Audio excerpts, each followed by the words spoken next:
Hello and welcome, everyone. Thank you so much for joining us. Welcome to the Startup Grind Detroit. I'm your host, Faris Alami, and I'm excited today because we have another yet cool entrepreneur in Detroit. Jess, how are you? I'm great, Faris. Thank you for having me. Thank you.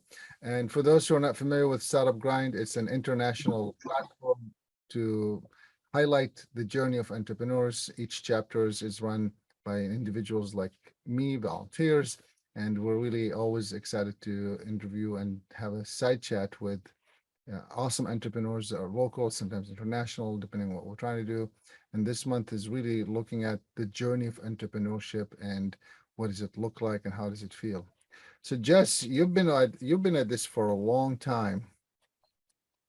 It feels that way.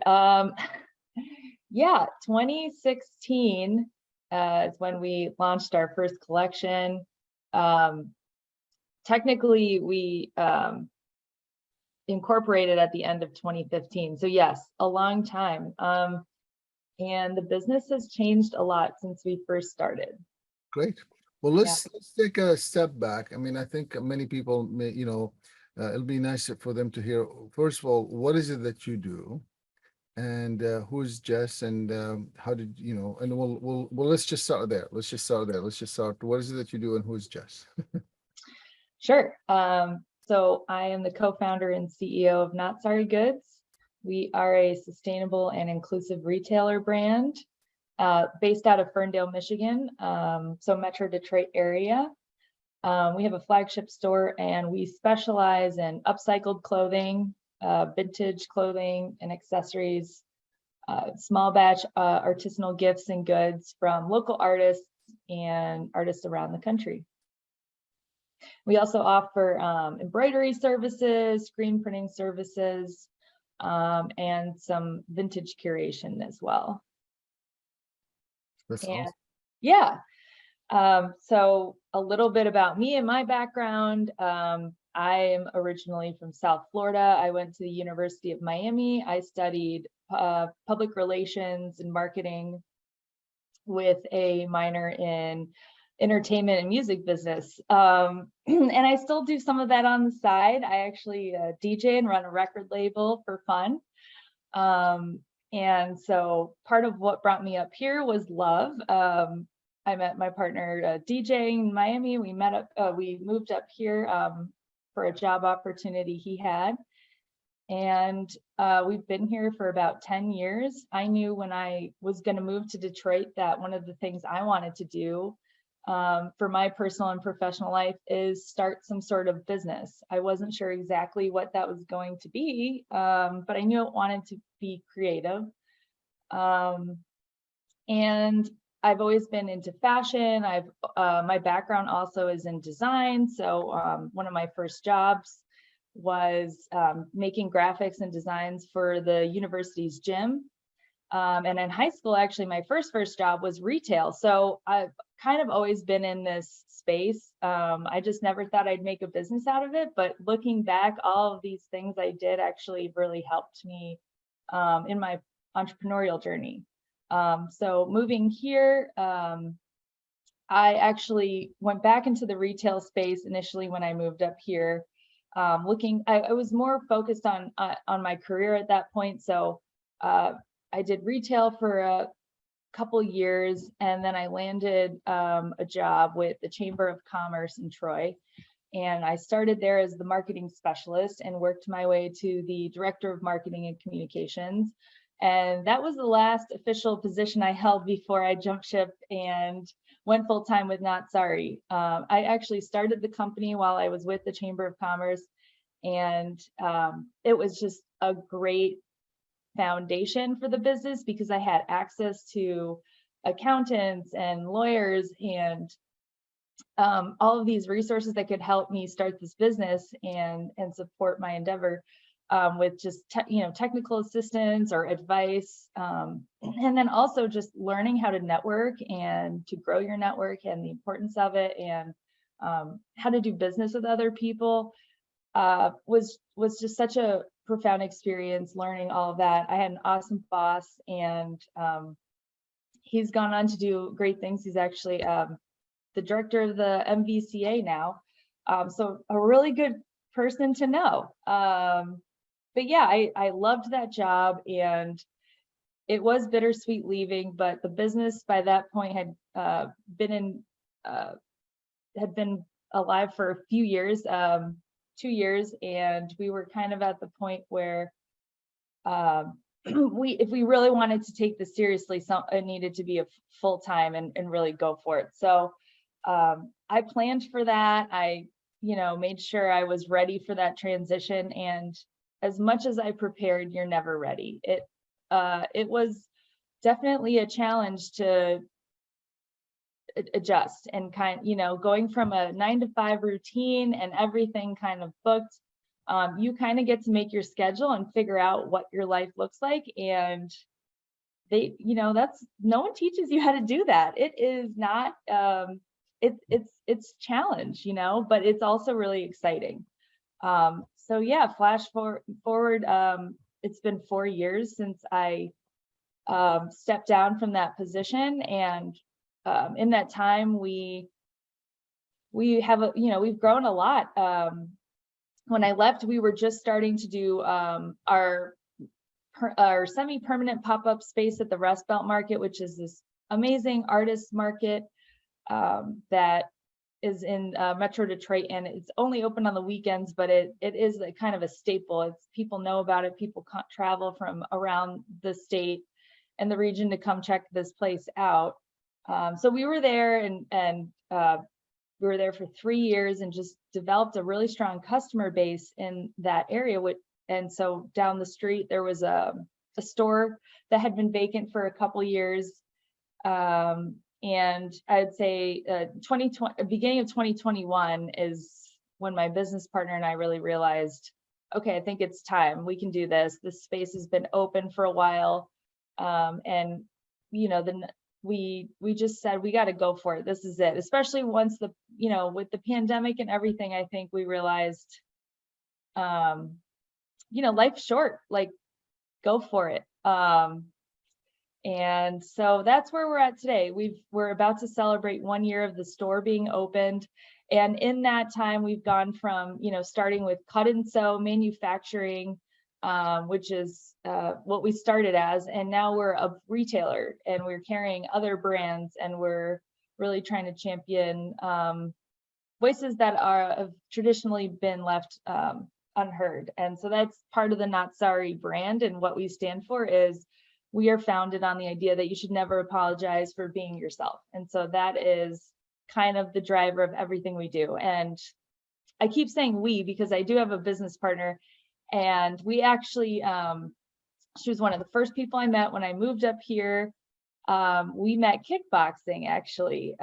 We specifically a Groupon for kickboxing. We are budget-minded folks, and we both had a Groupon for this kickboxing class. So that's how we met. We shared mutual interests in fashion, style. Actually, I started shooting photography for Diamond's fashion blog. That's how we kind of became friends. And we just started going out and coming up with cool ideas. And we had this great idea for a shirt. We just thought, okay, let's do a run for Eastern Market after dark. Like, it wasn't serious, and people loved it. And I think after that, we kind of started to take it more serious and thought, okay, well, let's see what it's going to take to do something like this. And when we started as a cut and sew, we were working with Detroit Garment Group when they first started, and they were making all of our stuff and all of our designs. And what we quickly realized is that the target audience we were reaching really loved the designs, but not the price for the cut and sew.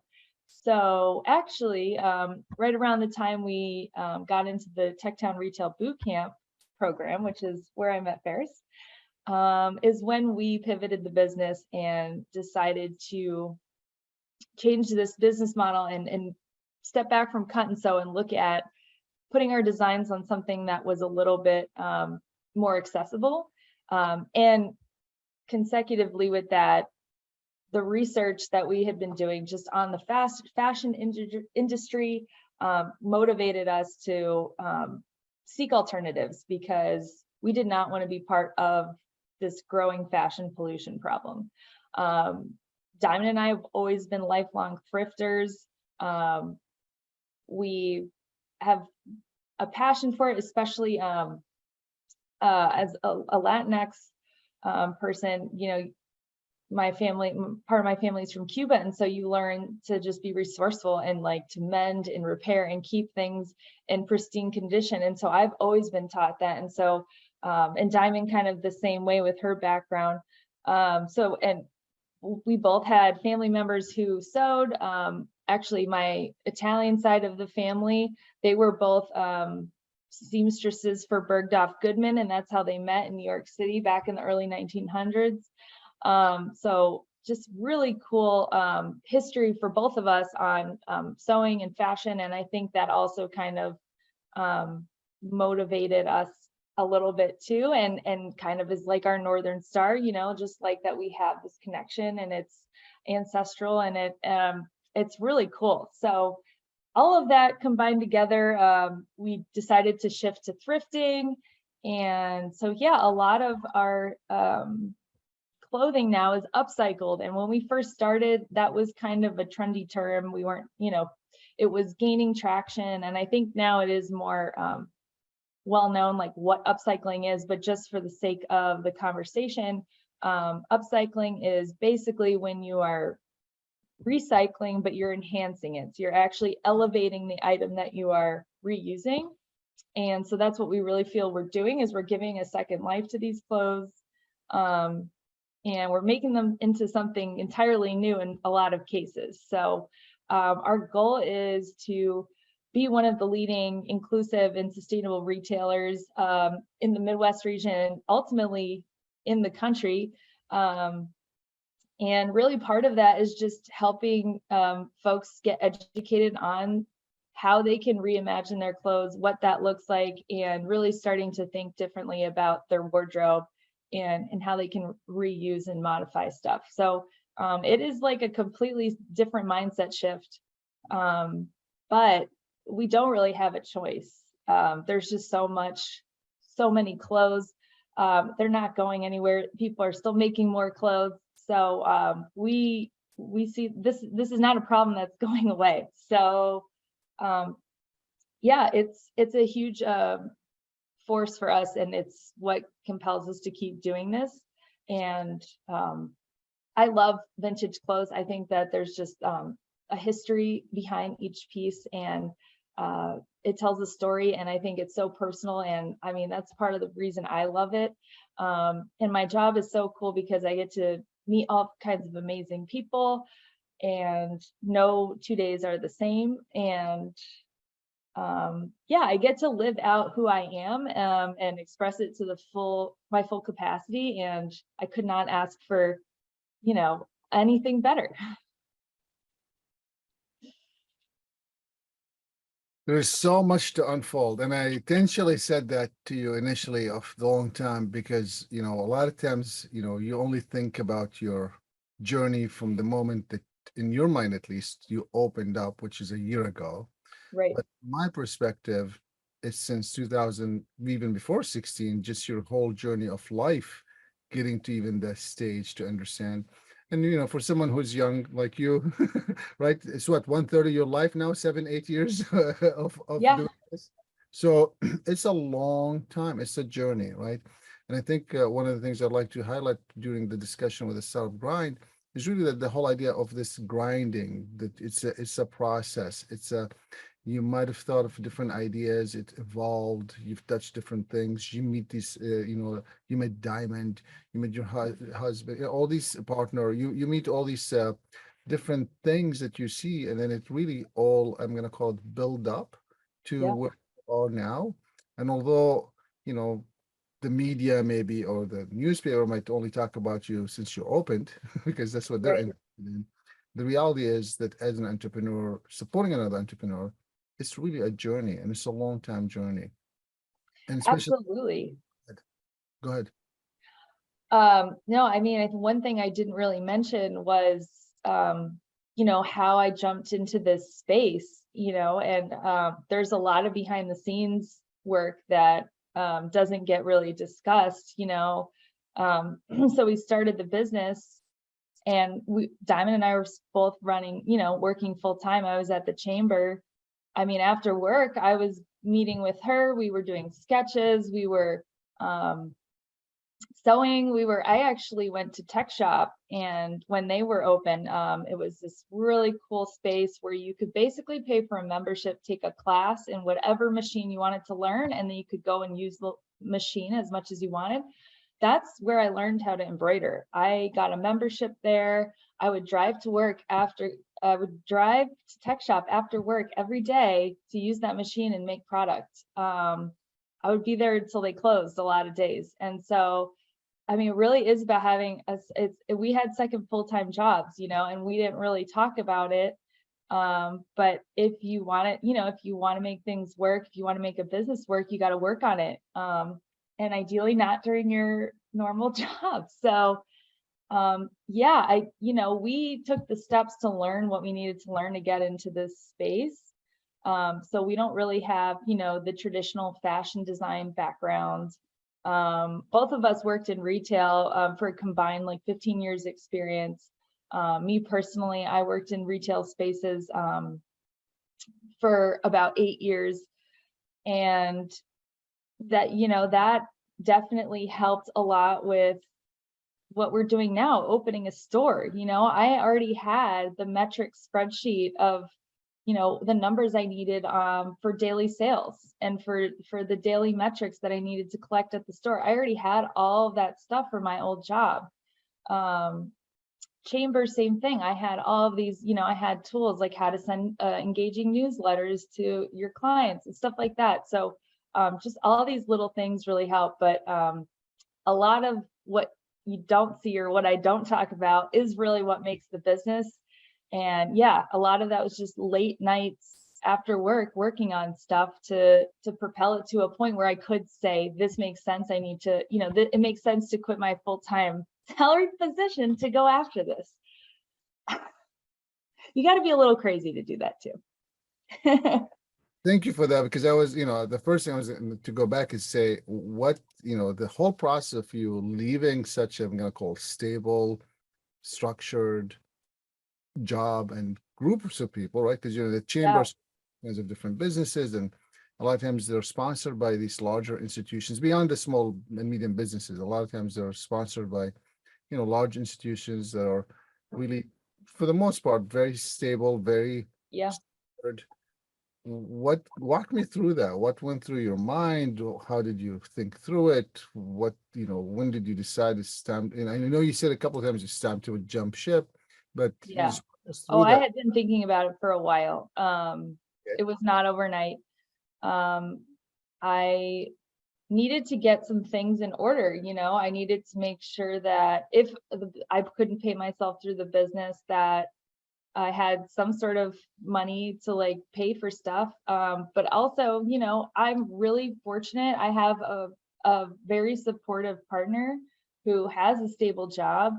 So a lot of it was just having a conversation with him and making sure we were on the same page. And it was not easy. I mean, we definitely had to come to a compromise and kind of negotiate. And I'm definitely more of the risk taker than he is, but I think, that's part of our secret sauce of why it works, is because we're a nice yin and yang. And so he was definitely more risk averse than I was to this idea. It took a while to, I don't want to say convince, but maybe demonstrate that this was the right next move.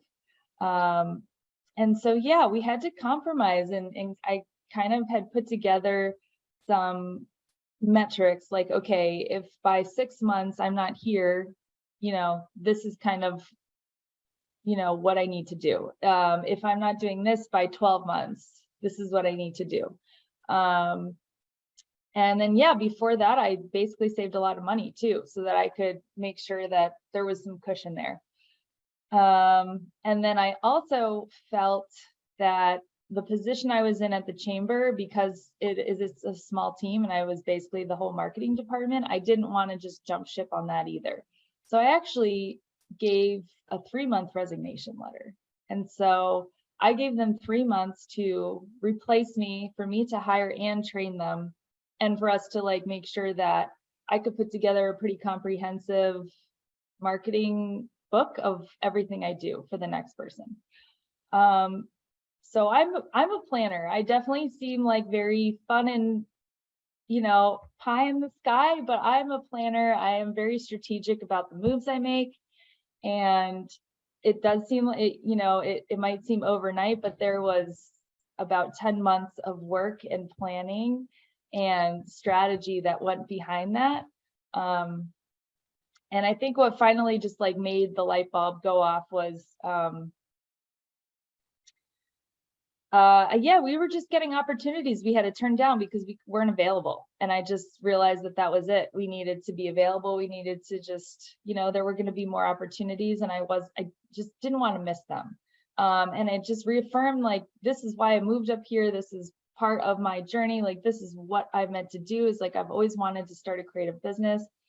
And so, yeah, I think finally just realizing that I was like, okay, if this is it, then I need to do XYZ to feel comfortable not jumping ship, but, you know, transitioning. I keep saying that word, but I really didn't jump ship. There was a lot of planning. It was more like docking, like a long planned dock, if you will. I don't know. Well, no, I mean, this is why I said earlier, you've been planning on this, whether you recognize it or not, for like all your life, right? Yes. Growing up in the family, seeing all these things. A lot of times we don't really notice that we're paying attention, but you are. Right. I feel like the sentence I say to a lot of other entrepreneurs, especially the ones who say, I did this myself. I'm like, are you kidding? Did you notice that there are streets that you had to drive on that someone else paid for? Did you notice that there are lights in the streets? There's a fire department if God forbid something happens. There's a police station. It's a community. Of course, Absolutely. you'll have to do the work for sure. And you will have to do that actual work, which clearly you've done. But it also takes a whole community, it takes a whole village, it takes a whole society to make to provide us with those kinds of opportunities that allow us to take advantage of those opportunities to do something with them. So Absolutely. you've been grooming yourself, not knowing, right? All your life with the family, with your friends, with this whole boxing, right? The whole thing is really accumulating in your mind of how to get here.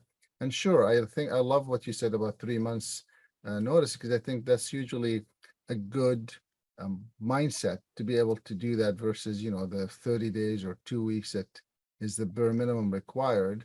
And assuming that your employer wants to keep you for 3 months, right? Which Right.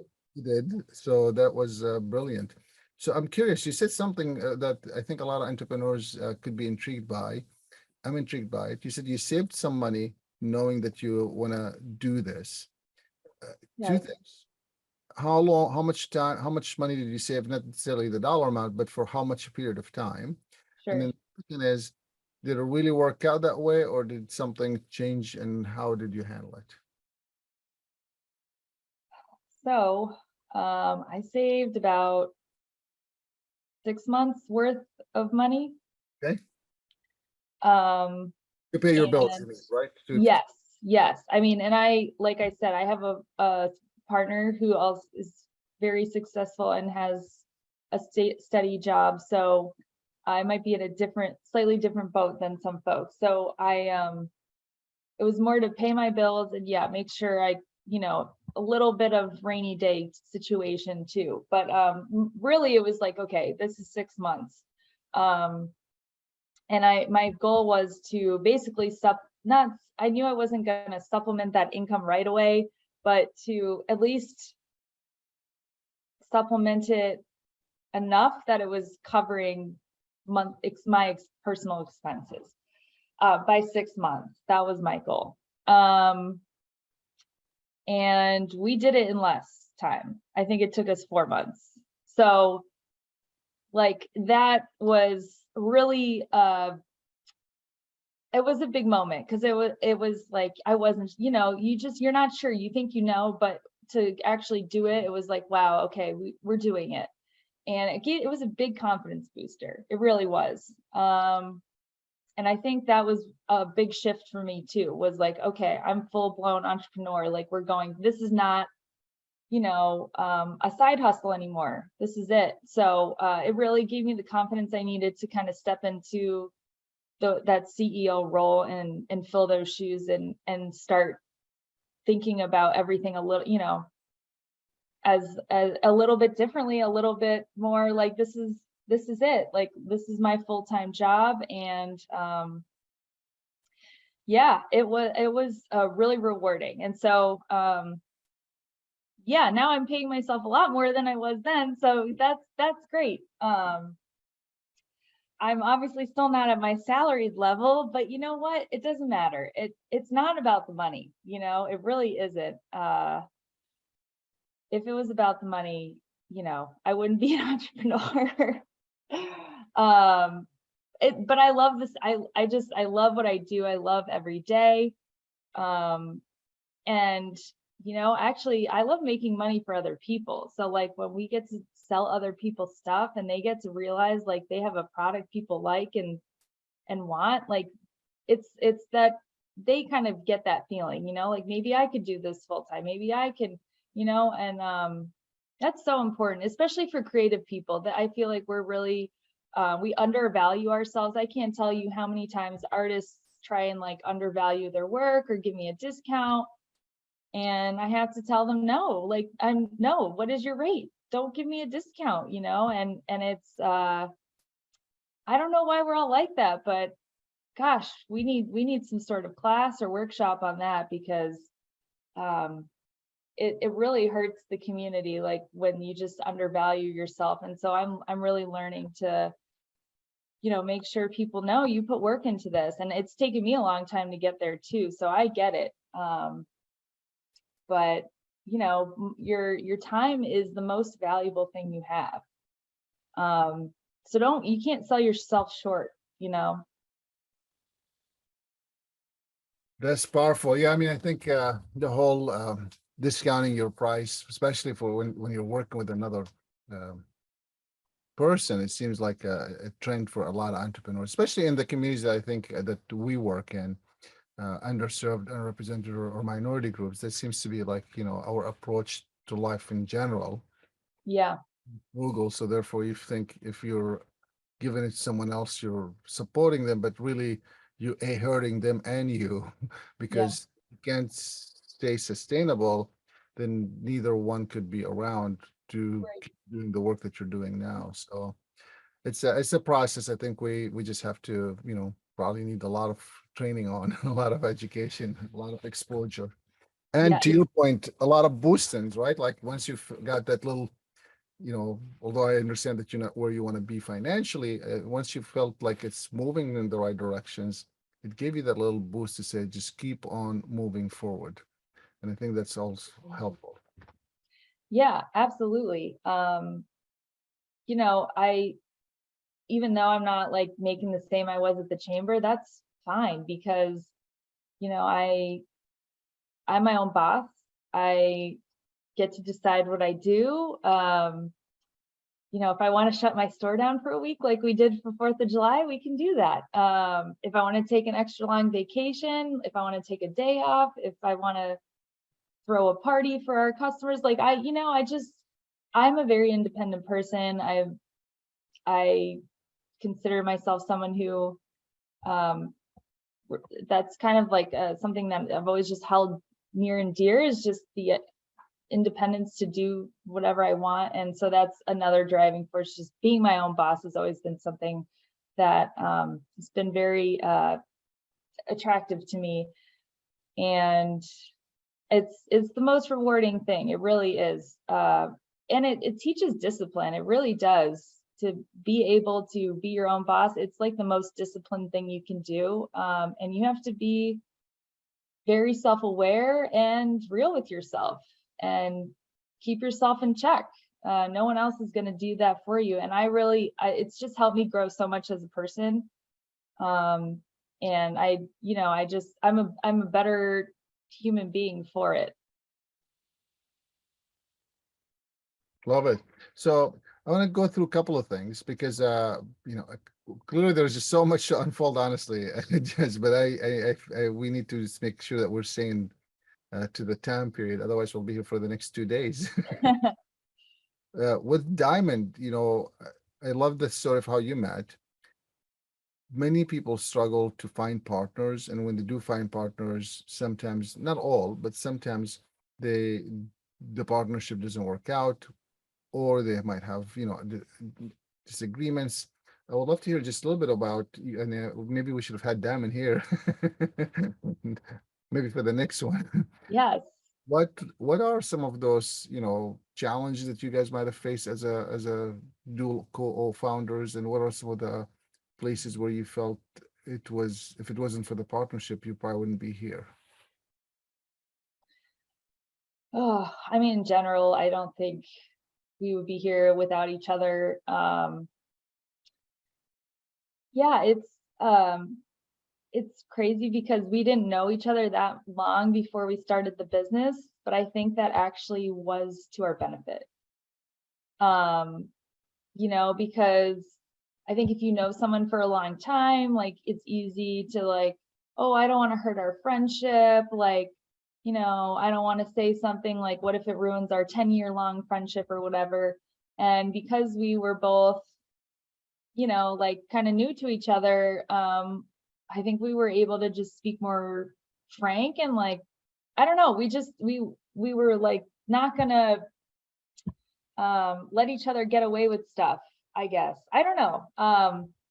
So yeah, we were both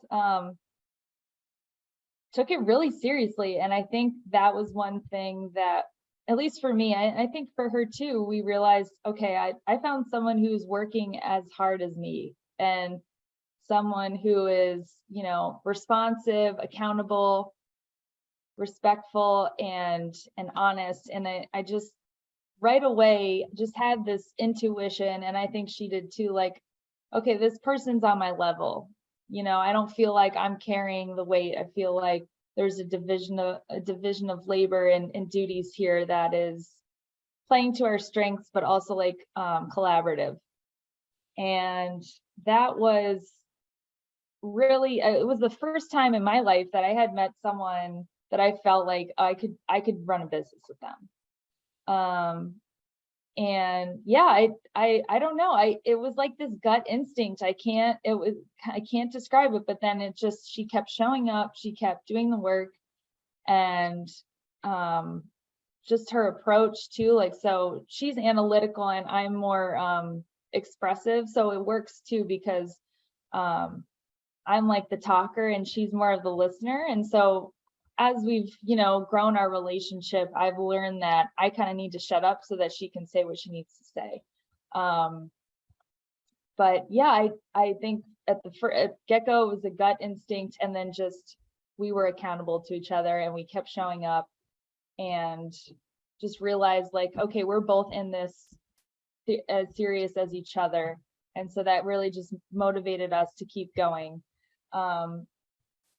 Yeah, I mean, there are so many, we would not be doing this if it weren't for each other. I mean, like you said, it takes a village, and I just can't imagine doing this without her. There's just so many little moving parts to running a business. And, if one of us has something personal we need to do, the other one picks up the slack. And we've kind of always been like that, where we kind of help each other. And I kind of think of it as like a sub in on the basketball team. Like sometimes we sub in for each other when we need to. But yeah, being able to be honest and forthright and just lay the cards out on the table too, and not take things personally. That is so important. I just like, I've really lucked out. It doesn't always work out where you just find such a strong partner in a business. And yeah, I think just the foundation of our hard work and being accountable and honest is really kind of what drives everything. And yeah, we are, she's one of my closest friends now. So it's not like you can't become close friends with your business partner, but we still make sure that we try and have a balance. Although I feel like when we socially hang out, we are almost always talking about business. But we love it, like that to us, that is social. And yeah, we're very fortunate. I think that we have found each other. And it's not like we don't have disagreements, but I think that because there's such a strong foundation of respect, like we're able to work through them and come up with solutions. And in the end of the day, we're on the same team. We want the same goals. We want the same things. And as long as that stays the same, like we're working towards the same thing, we're going to figure out a way to make it work. Love that. I mean, the one of the things I always people, if you don't have, sometimes I'm going to call them just disagreements, that means you're probably just not talking deep enough, right? Because it's okay and it's healthy. You want to have some friction. You just don't want to have, a smashing friction because smashing. Right. You don't want to like be avoiding your business partner just to like not talk to them about stuff. And I mean, we do have disagreements on certain things. And a lot of it is just like how we were raised, going back to that. And it's good. I think it's good to have disagreements. It's good to like challenge each other on stuff. And we've both been in the position where later on we're like, you were right, and like we take the ego out of it. And we're comfortable admitting that, it just makes us a stronger team. Oh, for sure. I mean, most of the time we all grow up with sayings like "don't do this" or "don't eat that" or "don't touch this" or "don't touch that." Then you grow up and then you meet someone that all their life only ate the one thing that you weren't supposed to eat, or Right. touched all the things that they weren't supposed to touch, and they were fine. So it's just unfortunately, culture is very powerful and it can make an impact. But yeah, I agree. The minute you put your egos aside, there could be opportunity to learn, could be also an opportunity for the other person to learn as well. So that the person that may be challenging it.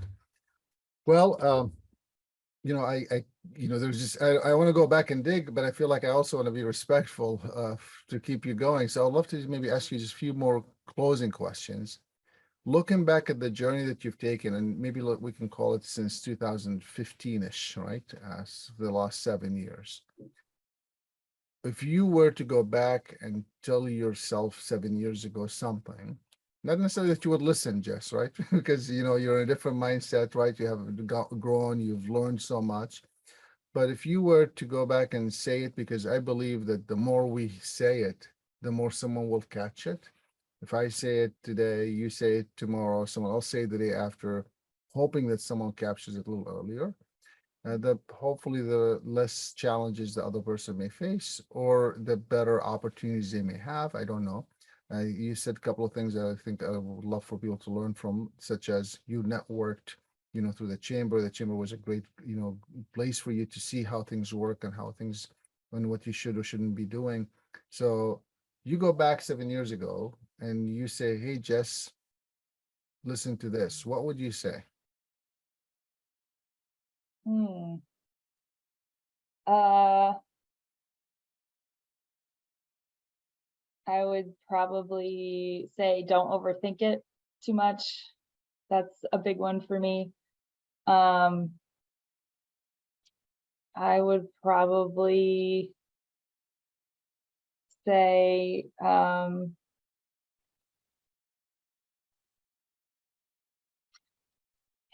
yeah,